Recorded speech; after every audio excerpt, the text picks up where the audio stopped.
What's going on, guys? It's your boy Driggy. It's been way too long since last time I made a video. I've been dealing with a lot of stuff. I know it sounds like a bunch of excuses, but either way, today I'm going to talk about something that is completely off topic of what my channel is about. It has nothing to do with eating spicy food. And that's to do with vaping. About 2.5 years ago, I marked my 11th year of smoking, and of course it had very many negative effects. I would spit out black stuff and all this kind of nasty stuff. I would smell bad. People would tell me it's bad for you. All this stuff that I already kind of knew at the time.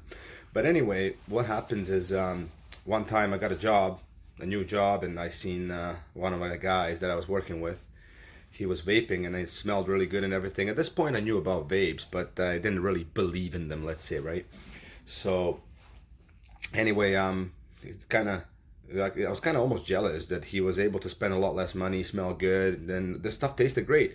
So I'm like, he quit smoking, using it, and I'm like, maybe I should give it a try. Now I found a method that worked for me. I got a really big vape with like very little bit amount of nicotine and stuff like that. And due to vaping, I quit smoking. Now I still choose to vape, but I don't really necessarily need nicotine. It's more like a habit. But I mean, ever since I started vaping, I felt a lot better. I don't have black stuff anymore in my lungs. Like, I'm not spitting out black stuff. I can breathe better.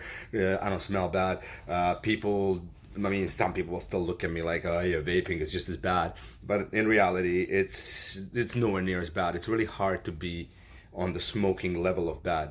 So now, here in Canada, there's a couple of provinces right now that are actually banning flavors, and their excuse is that it's the kids and teenagers that are easily attracted to this kind of stuff, right? Now the thing is, I see that point of view, but so that would mean that they're contradicting themselves on other things.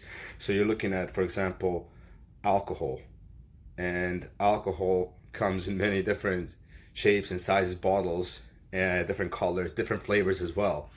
And that could also be appealing to kids. And the thing is, well, kids can't go in the liquor store and just buy stuff. Neither can you with vape. Every single store that I went to asked me for my ID, even though look how I look, right? And then they have like everything blacked out. You can't see inside of the store. So they're taking necessary precautions. Cigarettes are being sold in every single store, and that is completely fine. Why is selling cigarettes in every single corner store, gas station, everywhere you go? That's fine. But it's not okay for flavors to be inside of this e-juice. It's not okay to actually have people to choose a healthier, more beneficial like thing, and then replace the cigarettes with it, and hopefully quit that as well. So it's helping people, and it's obvious. And now they're just trying to find reasons to make you believe that vaping is bad. So they came out with these news, oh, vaping is bad, and here's the proof, and blah blah blah. But then when you look deeper into it, it turned out that actually the vaping of the e-juice wasn't bad for you. It was the vapes that had synthetic weed cartridges, and only on the black market, not even regular weed cartridges, caused this issue where people were dying or getting sick and having lung problems.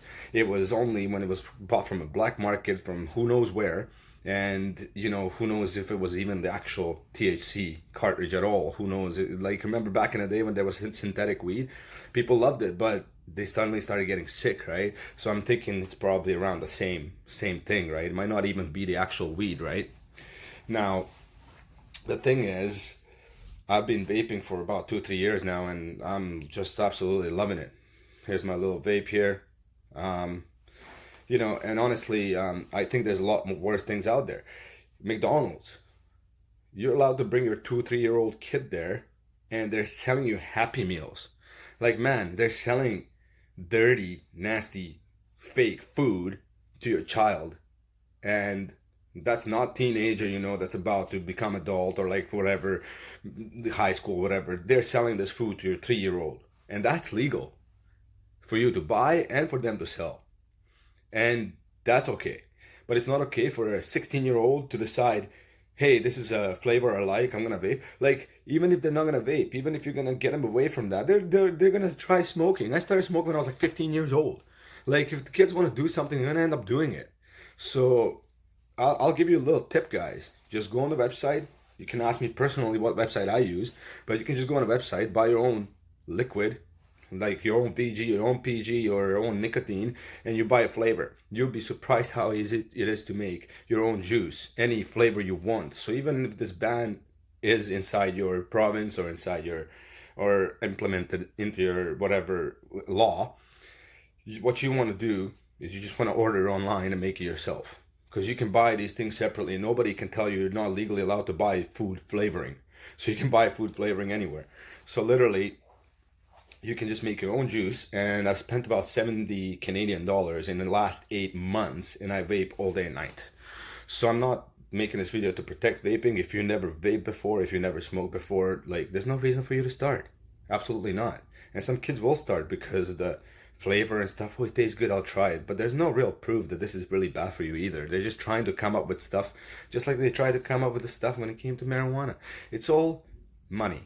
It's all money, guys. So literally, cigarettes make them so much tax money, health issues that people have, they end up paying to the doctors. Doctors have a job, you know, like they can sell chemotherapies. You're looking at, you know, alcohol. It's a huge profit, like everybody drinks, and it's okay that like 15-year-olds are going to house parties and drinking all day and night, but it's not okay for them to hit a vape. You know what I mean? I mean, it shouldn't be okay to do any of that, don't get me wrong. But I mean, it's going to happen whether they like it or not. And honestly, I'd rather have my kid, if he's going to do something, I'd rather have him vape than smoke when it comes to the end of the day. That's the way I think. So I think that wraps it up for this little video here. I'm just trying to give you guys an idea of how this whole thing works. They just kind of turn everything, all the stories, towards their profit, right? So like literally, if they're losing money on something, they're gonna find a way to make that thing look bad. But whatever is really bad, 10 times, 100 times, million times worse than that, but it's profiting them money, they're gonna find every excuse to keep that legal. You know what I mean? Like, if anything, cigarettes should be banned forever. And like, that is my opinion. And I was a smoker, and I wish they would have just banned it and made me quit. But I found another way, and this has helped me out a lot. So the only other thing I gotta do or say or whatever towards this whole issue of banning the flavors and stuff like that on vapes, I just gotta tell you,